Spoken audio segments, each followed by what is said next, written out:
भगवान श्री कृष्ण ने अपने दोनों हाथों से उसके दोनों सींग पकड़ लिया और जैसे एक हाथी अपने से भिड़ने वाले दूसरे हाथी को पीछे हटा देता है, वैसे ही उन्होंने उसे 18 पग पीछे ठेलकर गिरा दिया।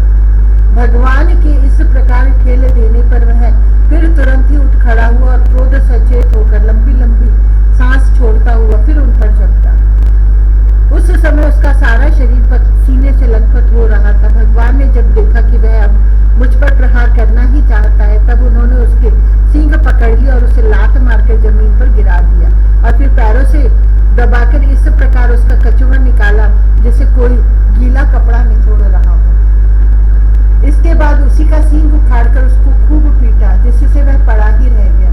परीक्षित, इस प्रकार वह दैत्य मुंह से खून उगलता और गोबर मूत करता हुआ पैर पटकने लगा। उसकी आंखें उलट गई और बड़े कष्ट के साथ प्राण छोड़े।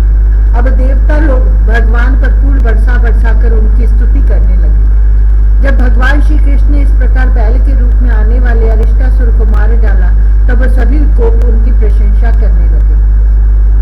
उन्होंने बलराम जी के साथ गोष्ठ में प्रवेश किया और उन्हें देख देख कर गोपियों के नयन मन आनंद से भर गए।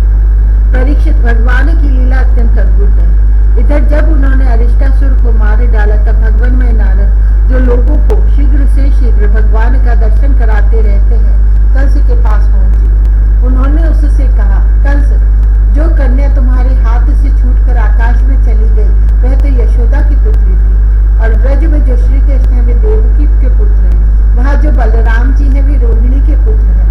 वसुदेव ने तुमसे डरकर अपने मित्र नंद के पास उन दोनों को रख दिया है। उन्होंने ही तुम्हारे अनुचर दैत्यों का वध किया है। यह बात सुनते ही कंस की एक एक इंद्रिय क्रोध के मारे कांप उठी। उसने वसुदेव जी को मार डालने के लिए तुरंत तीखी तलवार उठा ली, परंतु नारद जी ने रोक दिया। जब कंस को यह मालूम हो गया कि वसुदेव के लड़के ही हमारी मृत्यु के कारण है, तब उसने देवकी और वसुदेव दोनों ही पति पत्नी को हथकड़ी और बेड़ी से जकड़कर फिर जेल में डाल दिया।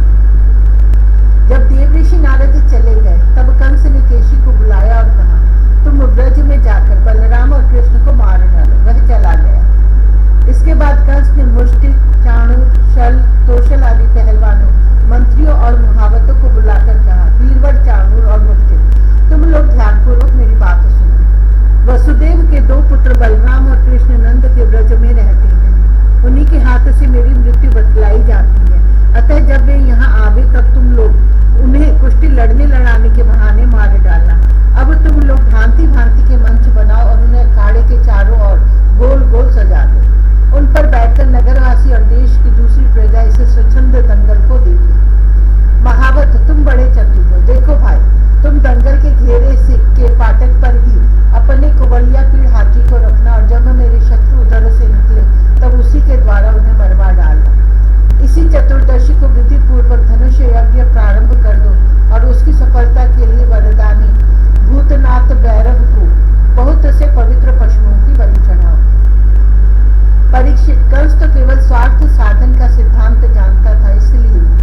तो बूढ़ा हो गया है, मेरा पिता उग्रसेन यह तो बूढ़ा हो गया है, परंतु अभी उसको राज्य का लोभ बना हुआ है। यह सब कर चुकने के बाद मैं उसको, उसके भाई देवक को और दूसरे भी जो मुझसे द्वेष करने वाले हैं उन सबको तलवार की घात उतार दूंगा। मेरे मित्र अक्रूर जी, फिर तो मैं होऊंगा और आप होंगे तथा होगा इस पृथ्वी का अकंटक राज्य।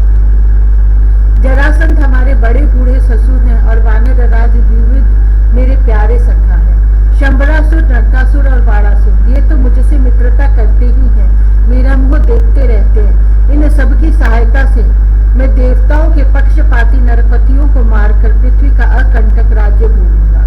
यह सब अपनी गुप्त बातें मैंने आपको बतला दी। अब आप जल्दी से जल्दी बलराम और कृष्ण को यहाँ ले आइए। अभी तो वे बच्चे ही हैं, उनको मार डालने में क्या लगता है।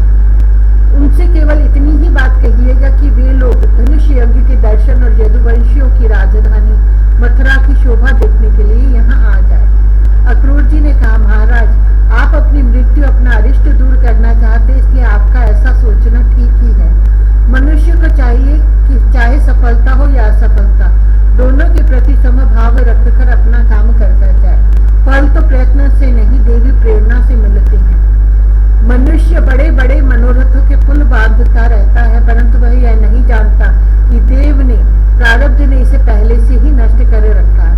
यही कारण है कि कभी प्रारब्ध के अनुकूल होने पर प्रयत्न सफल हो जाता है तो वह हर्ष से फूल उठता है, और प्रतिकूल होने पर विफल हो जाता है तो शोकग्रस्त हो जाता है। फिर भी मैं आपकी आज्ञा का पालन तो कर ही रहा हूँ। श्री शुकदेव जी कहते, कंस ने मंत्री और अक्रूर जी को इस प्रकार की आज्ञा देकर सबको विदा कर दिया। तदंतर वह अपने महल में चला गया और अक्रूर जी अपने घर लौट आए। 37वां अध्याय, केशी और व्योमासुर का उद्धार तथा नारद जी के द्वारा भगवान की स्तुति। श्री शुकदेव जी कहते, परीक्षित, कंस ने जिस केशी नामक दैत्य को भेजा था वह बड़े भारी घोड़े के रूप में मन के समान वेग से दौड़ता हुआ ब्रज में आया।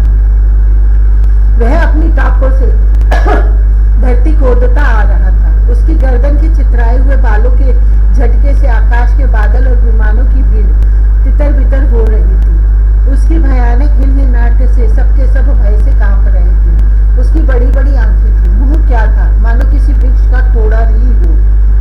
उसे देखने से ही डर लगता था। बड़ी मोटी गर्दन थी, शरीर इतना विशाल था कि मालूम होता था काली काली बादल की घटा है। उसकी नियत में पाप भरा था। वह श्री कृष्ण को मारकर अपने स्वामी का हित करना चाहता था। कंस का हित करना चाहता था। उसके चलने से भूकंप होने लगता था। भगवान श्री कृष्ण ने देखा कि उसकी हिलहिलाहट से उनके आश्रित रहने वाले गोकुल भयभीत हो रहा है और उसकी पूंछ के बालों से बादल तितर बितर हो रहे हैं। तब वह लड़ने के लिए उन्हीं को ढूंढ भी रहा है तब एक बढ़कर उसके सामने आ गए और उन्होंने सिंह के समान गरज कर उसे ललकारा। भगवान को सामने आया देख वह और भी चढ़ गया तथा उनकी और इस प्रकार मुंह फैलाकर दौड़ा मानो आकाश को पी जाएगा। परीक्षित, सचमुच केशी का वेग बड़ा प्रचंड था। उस पर विजय पाना तो कठिन था ही, उसे पकड़ लेना भी आसान नहीं था। उसने भगवान के पास पहुंचकर दो लत्ती झाड़ी, परंतु भगवान ने उससे अपने को बचा लिया। भला वह इंद्रियातीत को कैसे मार पाता। उन्होंने अपने दोनों हाथों से उसके दोनों पिछले पैर पकड़ लिए और जैसे गरुड़ सांप को पकड़कर झटक देते हैं उसी प्रकार क्रोध से उसे घुमाकर बड़े अपमान के साथ 400 हाथ की दूरी पर फेंक दिया और स्वयं अकड़कर खड़े हो गए। थोड़ी ही देर के बाद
पुष्प बरसाने और उनकी स्तुति करने लगे।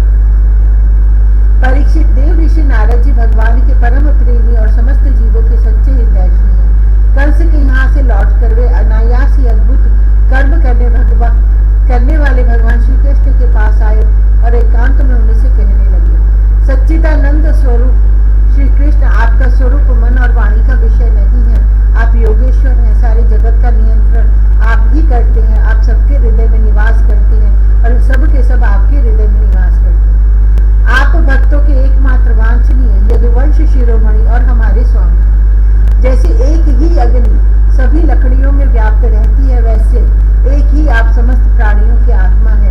आत्मा के रूप में होने पर भी आप अपने को छिपाए रखते हैं, क्योंकि आप पंचकोश रूप गुफाओं के भीतर रहते हैं। फिर भी पुरुषोत्तम के रूप में, सबके नियंता के रूप में और सबके साक्षी के रूप में आपका अनुभव होता ही है। प्रभु, आप सबके अधिष्ठान और स्वयं अधिष्ठान रहित हैं।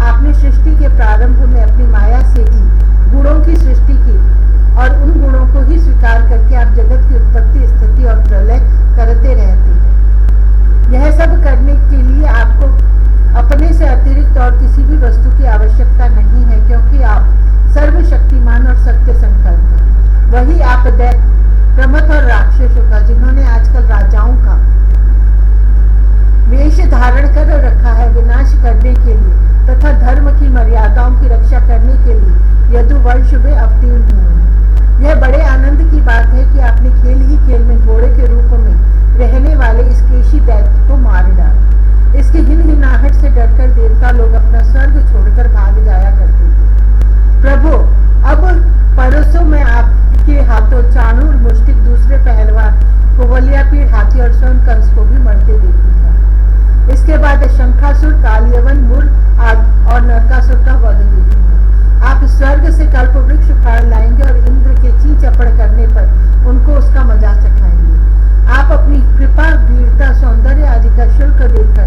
वीर कन्याओं से विवाह करेंगे और जगदीश्वर, आप द्वारका में रहते हुए निरुद्र को पाप से छुड़ाएंगे। आप जाम्बवती के साथ सेमंतक मणि को जाम्बवान से ले आएंगे और अपने धाम से ब्राह्मण के मरे हुए पुत्रों को ला देंगे। इसके पश्चात आप पौंड्रक, मिथ्या वासुदेव का वध करेंगे, काशीपुरी को जला देंगे। युधिष्ठिर के राजसूय यज्ञ में चेदीराज शिशुपाल को वहां से लौटते समय उसके मौसेरे भाई दंतवक्त्र को नष्ट करेंगे। प्रभु, द्वारका में निवास करते समय आप और भी बहुत से पराक्रम प्रकट करेंगे, जिन्हें पृथ्वी के बड़े बड़े ज्ञानी और प्रतिभाशील पुरुष आगे चलकर गाएंगे। मैं वह सब देखूंगा। इसके बाद आप पृथ्वी का भार उतारने के लिए काल रूप से अर्जुन के सारथी बनेंगे और अनेक अक्षौहिणी सेना का संहार करेंगे। यह सब मैं अपनी आंखों से देखूंगा। प्रभु, आप विशुद्ध विज्ञान घन हैं। आपके स्वरूप में और किसी का अस्तित्व है ही नहीं। आप नित्य निरंतर अपने परमानंद स्वरूप में स्थित रहते हैं, इसलिए सारे पदार्थ आपको नित्य प्राप्त ही है। आपका संकल्प अमोघ है। आपकी चिन्मयी शक्ति के सामने माया और माया से होने वाला यह त्रिगुणमय संसार चक्र नित्य निवृत्त है, कभी हुआ ही नहीं। ऐसे आप अखंड एक रस सच्चिदानंद स्वरूप निरतिशय ऐश्वर्य संपन्न भगवान की मैं शरण ग्रहण करता हूँ। आप सबके अंतर्यामी और नियंता है, अपने आप में स्थित परम स्वतंत्र है। जगत और उसके अशेष विशेषो भाव अभाव रूप सारे भेद विभेदों की कल्पना केवल आपकी माया से ही हुई है। इस समय आपने अपनी लीला प्रकट करने के लिए मनुष्य का श्री विग्रह प्रकट किया है और आप यदु, विष्णु तथा सात्वत वंशियों के शिरोमणि बने हैं। प्रभु, मैं आपको नमस्कार करता हूँ। श्री शुकदेव जी कहते, परीक्षित, भगवान के परम प्रेमी भक्त देव ऋषि नारद जी ने इस प्रकार भगवान की स्तुति और प्रणाम किया। भगवान के दर्शनों के आह्लाद से नारद जी का रोम रोम खिल उठा। तदंतर उनकी आज्ञा प्राप्त करके वे चले गए। इधर भगवान श्री कृष्ण केशी को लड़ाई में मारकर फिर अपने प्रेमी एवं प्रसन्नचित्त ग्वाल वालों के साथ पूर्ववत पशुपालन के काम में लग गए तथा ब्रजवासियों को परमानंद वितरण करने लगे। उस समय एक समय वे सब ग्वालवाल पहाड़ की चोटियों पर गाय आदि पशुओं को चरा रहे थे तथा कुछ चोर और कुछ रक्षक बनकर छिपने छिपाने का लुका लुकी